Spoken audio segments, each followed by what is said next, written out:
नमस्कार, माझे नाव संबोधी राजेश नरांजे. मी महात्मा ज्योतिबा फुले विद्यालय इयत्ता 10व्या वर्गात शिकत आहे. माझ्या प्रोजेक्टचे नाव आहे मिलेट्सचे फायदे. मिलेट्सचे अनेक फायदे आहेत, जसे की पचनाला सोपे जाते, शरीरातील क्लोराईड्स कमी करण्यास मदत करते आणि नियंत्रण सुद्धा ठेवते आणि मधुमेहासाठी फायदेशीर आहे. मिलेट्स हे जीवनसत्व समृद्ध आहे आणि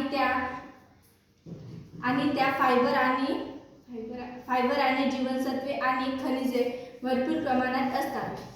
मिलेट्सचे अनेक फायदे आहेत, ते मी सांगणार आहे. पचनसंस्थेतील फायदेशीर, वजन नियंत्रण मदत, मधुमेहासाठी उत्तम आणि हृदय आरोग्य फायदे, पोषक तत्वज्ञ परिपूर्ण. जर आपल्या भारत देशामध्ये मिलेट्सचे प्रमाण वाढले तर आपल्या शेतकऱ्यांना चांगल्या प्रकारे भाव मिळेल आणि आपला भारत देश हा विकसनशील होईल आणि समृद्ध देश सुद्धा बनेल. धन्यवाद.